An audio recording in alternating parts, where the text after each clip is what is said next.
The success of the Heir to the Empire books was a shock to both Lucas and Lucasfilm.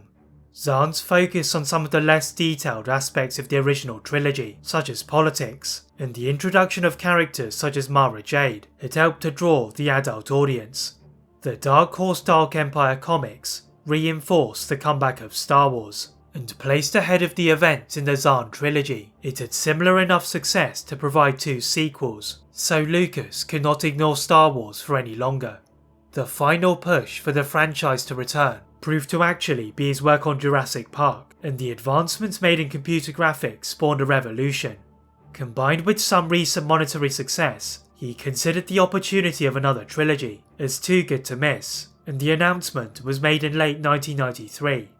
The near 6-year gap to the eventual release of The Phantom Menace would be filled by both Star Wars and tests from Lucas. The publishers of the Heir to the Empire trilogy, Bantam Books, leapt onto the wave of success and released the Jedi Prince series, the Corellian trilogy which helped to explore Han Solo, and the Jedi Academy trilogy which brought Luke and his new Jedi Order.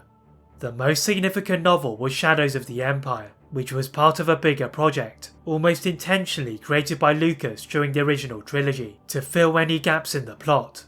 The novel was combined with a Nintendo 64 game, Dark Horse comics, and other merchandise such as trading cards, and it is one of the first examples of cross-media storytelling, a method that is now strongly applied by Marvel.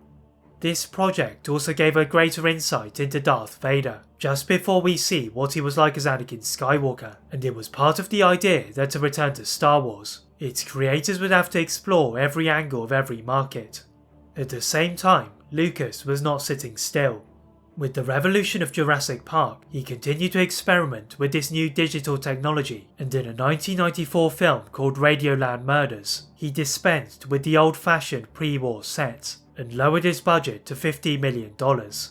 Whilst the film was a commercial failure and voted as one of the worst films of the year, Lucas thought otherwise, because he had now proved he could create entire sets only using his computer, and he would soon begin writing the Star Wars prequel trilogy.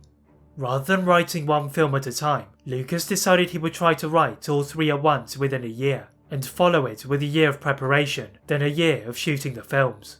This allowed him to map out a story arc, rather than patching plot holes as he went along, and with an ending already defined by A New Hope, writing should have been easier than the original trilogy. The problem was that the notes he had written for the prequel trilogy, which were written before Return of the Jedi, had little in the way of storyline, but only details such as background and locations. He had a particular obsession with Mos Eisley, because in Return of the Jedi, the Jabba the Hutt sequence took 4 months, and Lucas still had regrets about the lack of a crown, as well as how Jabba was portrayed. Having been somewhat criticised for his lack of imagination in Return of the Jedi, his imagination was not found wanting for The Phantom Menace. With inspiration from post-First World War architecture, Lucas combined Star Wars and historical events to portray a hidden darkness beneath the buildings. After 10 weeks, Lucas would have his first draft in early 1995, and with the combined efforts of Rick McCallum and Frank Darabont, they had created something which could change perceptions of the original trilogy. In the draft known as The Beginning, the focus with the films was still on Anakin Skywalker, and whilst Lucas liked Obi-Wan, his failure would be a part of Anakin's demons. The struggle to align the plot with the original trilogy was also a problem when it came to creating the rise of Palpatine, so instead of turning him into an obviously corrupt politician, Lucas decided to make him more subtle, and so the Sith were born. The reference of the Clone Wars, which was made by Obi-Wan in A New Hope, had yet to be seriously expanded, even in the books or comics, and Lucas found it difficult to ensure every event was somehow connected to Palpatine's manipulations. Alongside the Sith, Lucas had to change the Jedi from mystical characters, like Obi-Wan perceived in A New Hope, to a religious group with a strict code. This enabled the hubris of the Jedi to occur from their overconfidence, and it gave Obi-Wan a flaw to pass to Anakin. Such was the complexity of these characters, and the necessity to create new material. Lucas hadn't even finished the script before he asked his art department to employ some of his digital innovations. These innovations would first be used in special editions of the original trilogy, such was Lucas's disgust when he looked at these films, and their success proved to Lucas that a digital Star Wars would have hype in the cinemas. In 1996, The casting for The Phantom Menace will begin, and whilst he previously didn't like known actors, he decided to make exceptions.